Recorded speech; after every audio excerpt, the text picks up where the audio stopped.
Hello students. इस video में हम मानव की अंतःस्रावी ग्रंथियों एवं हार्मोन के बारे में पढ़ेंगे। हम जानेंगे कि अंतःस्रावी ग्रंथियां क्या होती हैं एवं हार्मोन क्या है। अंतःस्रावी ग्रंथियां जो है ना, ये हमारे शरीर में पाई जाती हैं और विशेष संरचनाएं हैं। जैसे कि इस चित्र में हम देख सकते हैं, यहाँ पर हम पढ़ते समय ना जानेंगे कि किस स्थान पर हमारे शरीर में कौन सी ग्रंथियाँ पाई जाती हैं।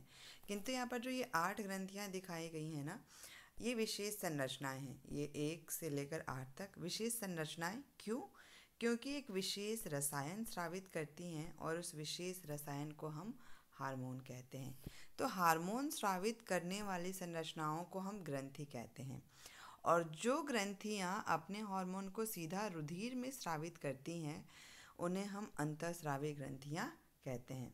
यानी कि ना, हम अभी क्लास 10th का ये टॉपिक पढ़ रहे हैं, तो क्लास 10th में हमें अंतःस्रावी ग्रंथियों के बारे में पढ़ना है। और ये ग्रंथियाँ मान लेते हैं, अगर ये संरचना है तो इनमें जो भी रसायन है ना, जो भी केमिकल्स हैं, ये सीधा रुधिर में प्रवाहित होते हैं। यानी कि इनके जो हार्मोन है वो निकल कर सीधा किसी धमनी या फिर किसी शिरा में चले जाते हैं। इनको किसी नलिका की आवश्यकता नहीं होती है। दूसरी तरफ हम बाद में पढ़ेंगे कि कुछ ग्रंथियों को ना बहिःस्रावी कहते हैं, क्योंकि इनमें जो भी इनके केमिकल्स हैं, रसायन हैं, जो भी इनके उत्पाद हैं ना, उनको बाहर निकलने के लिए एक नलिका की आवश्यकता होती है। तो अंतःस्रावी ग्रंथियों में ना नलिकाएं नहीं होती हैं, क्योंकि ये रुधिर वाहिकाओं से सीधी जुड़ी हुई होती हैं। इनके जो उत्पाद हैं सीधा रुधिर में मिल जाते हैं। तो अंतःस्रावी ग्रंथियां विशेष संरचनाएं जो हार्मोन सीधा रुधिर में स्रावित करती हैं। अब हार्मोन क्या है? तो छोटे शब्दों में, मतलब कम शब्दों में हम कह सकते हैं कि ये संदेशवाहक रसायन है, यानी कि संदेश पहुंचाने वाले रसायन। ये स्रावित कहाँ से होते हैं? अंतःस्रावी ग्रंथियों से होते हैं। किसके द्वारा होकर एक जगह से दूसरी जगह जाते हैं? रुधिर द्वारा होकर लक्ष्य अंगों तक पहुंचते हैं और अपना प्रभाव या जो भी उनका कार्य है ना, वह करते हैं। तो यहाँ से अगर हम देखें कि ये हार्मोन स्रावित हो रहा है, तो ये हार्मोन स्रावित हुआ, रुधिर के साथ बहता हुआ, ये जिस भी अंग तक, मान लेते हैं इस हार्मोन को हमारे वृक्क तक पहुँचना है, तो यह हार्मोन रुधिर के साथ इस चलता हुआ, प्रवाहित होता हुआ वृक्क तक पहुँचता है और अपना काम करता है। तो स्रावित कहाँ से हुआ? ये हार्मोन अंतःस्रावी ग्रंथि से स्रावित हुआ है और पहुंचा कहाँ है? वृक्क तक। तो वृक्क को इस स्थिति में हम क्या कहेंगे? इस हार्मोन के लिए लक्ष्य अंग कहेंगे। तो हर एक हार्मोन का जो स्रावन होने का या निकलने का स्थान है हमारे शरीर में, वह हो गई ग्रंथि। और जिस अंग पर ये हार्मोन अपना प्रभाव करते हैं या कार्य करते हैं, उन अंगों को हम लक्ष्य अंग कहते हैं, टारगेट ऑर्गन कहते हैं। ठीक है। तो लक्ष्य अंग वह अंग हो गए जिन पर हार्मोन अपना असर या प्रभाव दिखाते हैं। आगे, हार्मोन की क्रियाविधि कि किस हार्मोन के का कितनी मात्रा में स्रावन होना है, कब स्रावन होना है, कब उसका स्रावन बंद हो जाना है, इस क्रियाविधि को हम पुनर्भरण क्रियाविधि कहते हैं। अभी हमें बस नाम याद रखना है कि हार्मोन की क्रियाविधि का नियंत्रण पुनर्भरण क्रियाविधि द्वारा किया जाता है। विभिन्न अंतःस्रावी ग्रंथियों के नाम ये हम देख लेते हैं। एक ग्रंथि है पीनियल, दूसरी है पीयूष, इसे पिट्यूटरी भी कहा जाता है, मास्टर ग्लैंड भी कहा जाता है। हाइपोथैलेमस, अवटो जिसे थायराइड ग्लैंड भी कहते हैं, इंग्लिश में कहते हैं थायराइड, परावटो थाइमस ग्लैंड है, ग्लैंड ग्रंथि का इंग्लिश है। अग्न्याशय है, अग्न्याशय के बारे में ध्यान रखना है कि यह पाचन तंत्र का भी हिस्सा है और हार्मोन तंत्र यानी अंतःस्रावी ग्रंथि का भी यह एक उदाहरण है। उसके बाद अधिवृक्क, एड्रिनल ग्लैंड इंग्लिश में हो गया। अधिवृक्क जो है, आगे हम देखेंगे कि यह वृक्क के ऊपर होता है, किडनी के ऊपर पाया जाता है। वृषण, यह केवल मानव नर में पाया जाता है। और अंडाशय जो है, यह मानव मादा का अंतग्रंथि अंतःस्रावी ग्रंथि है। अब हार्मोन जो है ना, हमारे शरीर में कई काम करते हैं। वो शारीरिक वृद्धि एवं विकास, उपापचयी क्रियाएं, यानी कि जितनी भी रासायनिक क्रियाएं हो रही है ना हमारे शरीर में, भोजन का पचना हो गया या फिर श्वसन हो गया, और जो भी है नई कोशिकाओं का बनना टूटना, सारी क्रियाओं को ये नियंत्रित करती हैं। जनन की प्रक्रिया को नियंत्रित करती हैं, जनन अंगों का विकास, उन वो कब से काम करना शुरू करेंगे, और इन सभी के साथ ना वो हमारे मूड को भी नियंत्रित प्रभावित करते हैं। तो कुल मिलाकर जो हार्मोन है ना वह हमारे शरीर में कई सारे काम करते हैं, और ये हार्मोन है क्या, संदेशवाहक रसायन है। उत्पाद उत्पादन इनका कहाँ से होता है, अंतःस्रावी ग्रंथियों से होता है, और इनका प्रवाह किसके द्वारा होता है, रुधिर के द्वारा होता है।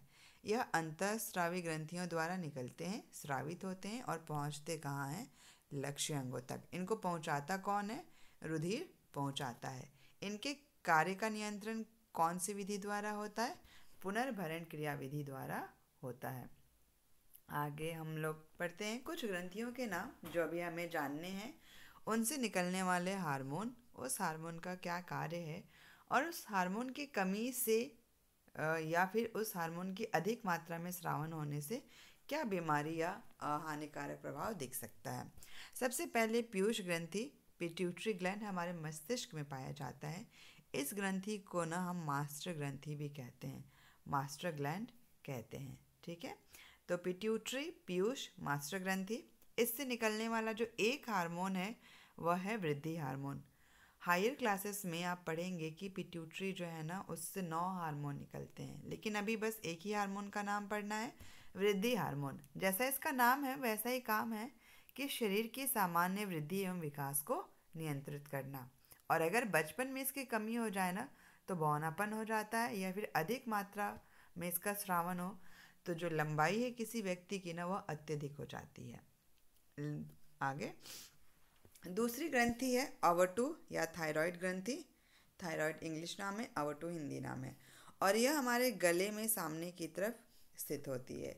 इससे स्रावित हार्मोन का नाम है थायरॉक्सिन। तो इंग्लिश नाम जो है इस ग्रंथि का उससे मिलता जुलता है। थायराइड से निकलने वाला हार्मोन हो गया थायरॉक्सिन। इस हार्मोन के ना कई सारे कार्य हैं, और मुख्य कार्य क्या है कि हमारे शरीर की वृद्धि के लिए ना संतुलन उपलब्ध करना। और कैसे, कार्बोहाइड्रेट, वसा, प्रोटीन के उपापचय का नियंत्रण करना, ताकि वृद्धि के लिए जो बेस्ट पॉसिबल बैलेंस है, उत्कृष्ट संतुलन उपलब्ध हो सके, यानी कि शरीर का समुचित विकास हो सके। अब ये जो थायरॉक्सिन हार्मोन है ना, इसको बनने के लिए एक अधातु, एक तत्व ज़रूरी है जिसका नाम है आयोडीन। और अगर आयोडीन की कमी हो गई तो थायरॉक्सिन हार्मोन के निर्माण में कमी होती है, और इसकी वजह से जो बीमारी होती है घेंगा। तो घेंगा थायरॉक्सिन की हार्मोन के नहीं बनने से, आयोडीन की कमी से यह बीमारी हो सकती है। इसमें गला जो है ना वो सामने की तरफ फूल जाता है, फूला हुआ गला दिखता है। तीसरी ग्रंथि है अग्न्याशय। अग्न्याशय पाचन तंत्र में अग्न्याशय जो है पाचन तंत्र में कुछ एंजाइम स्रावित करता है, और हम जब अंतःस्रावी ग्रंथि या हार्मोन तंत्र के हिस्से में पढ़ रहे हैं ना, तब यह एक हार्मोन स्रावित करता है जिसका नाम है इंसुलिन। और इंसुलिन क्या करता है, रुधिर में शर्करा, ग्लूकोज, शुगर लेवल जो है ना उसको नियंत्रित करता है। और इसकी अगर कमी हो जाए, यानी कि इंसुलिन कम मात्रा में स्रावित हो, अग्न्याशय सही से काम ना करे, तो इस हार्मोन की कमी से मधुमेह, इंग्लिश में डायबिटीज़ और बोलचाल की भाषा में हम शुगर कहते हैं, तो मधुमेह जो है वह हो सकता है, जिसमें ब्लड ग्लूकोज लेवल जो है ना ये बढ़ जाता है। और इस बीमारी को ठीक करने के लिए क्या किया जाता है, क्योंकि यह इंसुलिन की कमी से हो रहा है ना, तो ऐसे व्यक्तियों की चिकित्सा जो है ना इंसुलिन हार्मोन के इंजेक्शन देकर की जाती है, ताकि उनमें इंसुलिन की मात्रा सामान्य बनी रहे, तो बीमारी पर नियंत्रण किया जा सकेगा। तो यहाँ पर हमने 3 ग्रंथियों के नाम पढ़े, पीयूष ग्रंथि, अवटु ग्रंथि, अग्न्याशय।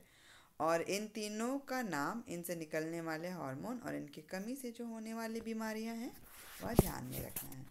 अंतःस्रावी ग्रंथियों के तंत्र को ना हम हार्मोन तंत्र भी कहते हैं, क्योंकि ये सभी हार्मोन स्रावित करते हैं।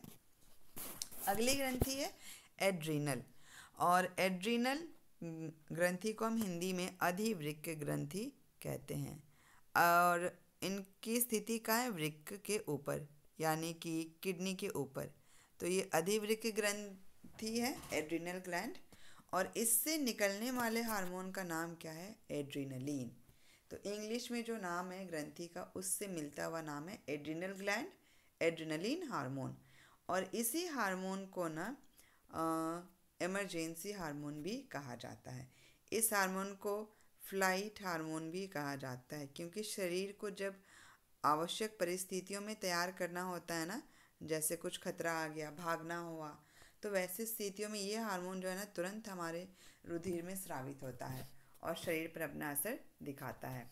और इसके प्रभाव में यानी कि इसके कार्य क्या है, यह हृदय की धड़कन को बढ़ा देता है। ठीक है, जब स्रावित होता है तो श्वसन दर में वृद्धि होती है, और इन दोनों की सहायता करने के लिए ना पाचन तंत्र और त्वचा में रुधिर की आपूर्ति कम हो जाती है।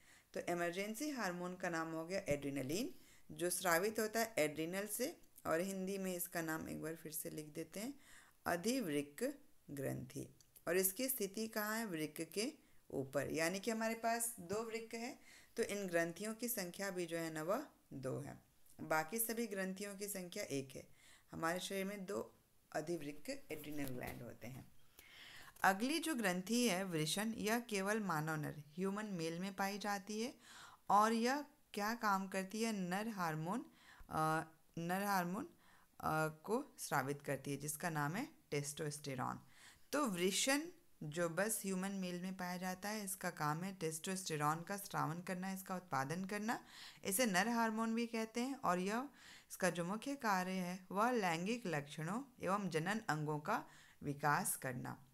तो यौवनारंभ के समय, किशोरावस्था के समय इस हार्मोन का स्रावन होता है, जो मानव नर में लैंगिक लक्षणों जैसे दाढ़ी मूछें आ जाना एवं जनन अंगों के विकास को प्रभावित करता है, शुरू करता है, जिससे जनन कोशिका शुक्राणु निर्माण रहना ये भी प्रारंभ होता है। अंतिम में जो ग्रंथि हम पढ़ेंगे अंडाशय, यह केवल मानव मादा में पाया जाता है, और इससे स्रावित हार्मोन का नाम है एस्ट्रोजन। इसे हम मानव मादा हार्मोन कहते हैं, और इसका कार्य भी टेस्टोस्टेरॉन के जैसे ही है कि लैंगिक लक्षणों का विकास करना, लेकिन मानव मादा में, एवं जनन अंगों का विकास करना, जिसमें एक कार्य यह भी शामिल है कि जो अंड कोशिका है ना, तो अंड कोशिका के निर्माण में सहायक, और अंड कोशिका अंडाणु का निर्माण कहाँ होता है, अंडाशय में। तो जनन की प्रक्रिया को प्रारंभ करने में ये दोनों हार्मोन नर एवं मादा में ये अपना कार्य करते हैं। इसके साथ ही यह ऋतुस्राव यानी कि रजोधर्म को भी नियंत्रित करता है। तो कुल यहाँ पर हमने 6 ग्रंथियाँ पढ़ी हैं, 6 ग्रंथियों के हार्मोन के नाम और उनके कार्य भी हमने पढ़े हैं। और इसके बाद जो है ना हम इनकी स्थिति देखते हैं कि कौन सी ग्रंथि के हमारे शरीर में कहाँ पर स्थिति है, और ये इस चित्र द्वारा। तो देखिए यहाँ पर 8 ग्रंथियों के चित्र हैं, लेकिन हमें किताब के अनुसार बस 6 ही पढ़ना है। जो पहली ग्रंथि है ना यहाँ पर 1 नंबर में दिखाई गई है, ये है पीनियल ग्लैंड है। इस ग्लैंड का नाम है पीनियल, 1 नंबर पीनियल ग्लैंड है। जब दूसरा हमने जो पढ़ा है ना पीयूष ग्रंथि, ये यहाँ पर है। तो पीनियल और पीयूष ये दोनों ही मस्तिष्क में स्थित होते हैं। अब पीयूष इस तरह से लिखते हैं, पीयूष ग्रंथि है, ये मस्तिष्क में होता है, और एक हाइपोथैलेमस हमने पढ़ा था, ये भी मस्तिष्क में होता है। तीसरे नंबर में जो ग्रंथि है यह एक महत्वपूर्ण ग्रंथि है, और इससे निकलने वाले हार्मोन के लिए आयोडीन ज़रूरी है, और इसका नाम क्या है, AVA2। तितली के आकार की यह ग्रंथि है। थायराइड ग्लैंड बटरफ्लाई शेप्ड होता है। चौथी ग्रंथि हमने पढ़ा नहीं है यहाँ पर, लेकिन इसका नाम है थाइमस, और यह हमारे इम्यून सिस्टम जो प्रतिरक्षा तंत्र है ना उसको ये उसके कार्य जो हैं उसको ये नियंत्रित करता है। 5वें नंबर पर है, ये दोनों हमारे वृक्क हो गए शरीर में। इनके ऊपर टोपी के जैसे जो ग्रंथि स्थित है, इसी का नाम है हिंदी में अधिवृक्क, और इंग्लिश में इस ग्रंथि का नाम क्या हो गया, एड्रिनल ग्लैंड हो गया। यहाँ पर 6ठे नंबर पर जो ग्रंथि है यह अग्न्याशय है। अग्न्याशय को ना मिश्रित ग्रंथि भी कहते हैं, क्योंकि ये पाचन तंत्र का जब हिस्सा है और उसके लिए काम करता है ना, तब ये एंजाइम स्रावित करता है, नलिका की आवश्यकता है, और जब ये इंसुलिन स्रावित करता है ना तो सीधा रुधिर में स्रावित करता है, और तब यह हार्मोन तंत्र का हिस्सा हो जाता है। 7वें नंबर पर जो ग्रंथि है यह है अंडाशय, और यह सिर्फ मानव मादा यानी कि ह्यूमन फीमेल में पाया जाता है। और 8वें नंबर पर जो है यह ह्यूमन मेल यानी कि मानव नर में पाया जाता है, और इस ग्रंथि का नाम क्या है, वृषण है। तो इस चित्र में ग्रंथियों के नाम और इनकी स्थिति को भी ध्यान में रखना है कि हमारे शरीर में कौन सी ग्रंथियां हैं। और हाँ, चित्र में ही ध्यान से देख लें कि अधिवृक्क ग्रंथियों की संख्या कितनी है, 2। अंडाशय की भी संख्या 2 है, वृषण की भी संख्या 2 है। और ये जनन तंत्र के अंग भी हैं। जनन तंत्र के अंग होने के साथ अंडाशय और वृषण ना हार्मोन तंत्र का भी हिस्सा है। कुछ तथ्य हैं कि यकृत हमारे शरीर की सबसे बड़ी ग्रंथि है। और यहाँ पर हम अंतःस्रावी और बहिस्रावी ग्रंथियों की बात नहीं करें। सबसे बड़ी ग्रंथि है बस यकृत। सबसे छोटी ग्रंथि है पीनियल, जो हमने यहाँ 1 नंबर में देखा चित्र में। पिट्यूटरी यानी कि पीयूष ग्रंथि को मास्टर ग्रंथि कहते हैं, मास्टर ग्लैंड कहते हैं। क्यों? क्योंकि जितनी अन्य ग्रंथियाँ हैं ना, उनके कार्यों को यह नियंत्रित करता है, प्रभावित करता है। अग्न्याशय अंतःस्रावी और बहिस्रावी दोनों ही ग्रंथि है। और बहिस्रावी ग्रंथि क्या है? जैसे हमने शुरू के चित्र में देखा था कि अपने उत्पाद को ना किसी नलिका द्वारा लक्ष्य अंगों तक पहुंचाती हैं।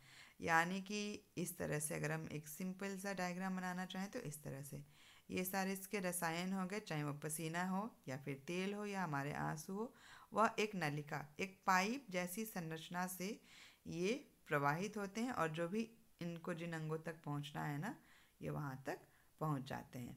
और ये सामान्यतः इनका जो कार्य है ना, जहाँ पर ये बनते हैं ना, उसके नज़दीक ही होता है। उदाहरण क्या है? लार ग्रंथि, स्तन ग्रंथियाँ जो मनुष्य में और स्तनपायी में दूध उत्पादन का काम करती हैं, जो उनके नवजात शिशुओं के पालन पोषण के लिए ज़रूरी है। अश्रु ग्रंथि, जिनसे आंसू निकलता है। पसीना ग्रंथियाँ त्वचा में होती हैं, मनुष्य में और अन्य जंतुओं में, जिससे पसीना बाहर आता है। ऑयल ग्रंथि, तेल उत्पादन करने वाली ग्रंथियाँ, जैसे स्किन, त्वचा ऑयली हो जाती है। और साथ ही लीवर भी। तो इस पूरे वीडियो में हमने ग्रंथियों के बारे में पढ़ा जो हार्मोन स्रावित करती हैं। इनके हमने नाम पढ़े, कार्य पढ़े, और यह कौन से हार्मोन को स्रावित करती हैं उसके बारे में हमने पढ़ा। तो मुझे उम्मीद है कि ये जो अंतःस्रावी ग्रंथियां हैं, यानी कि जो मानव में हार्मोन है, वह समझ में आपको आ गया होगा। क्लास 10th में हमें इतना ही पढ़ना है।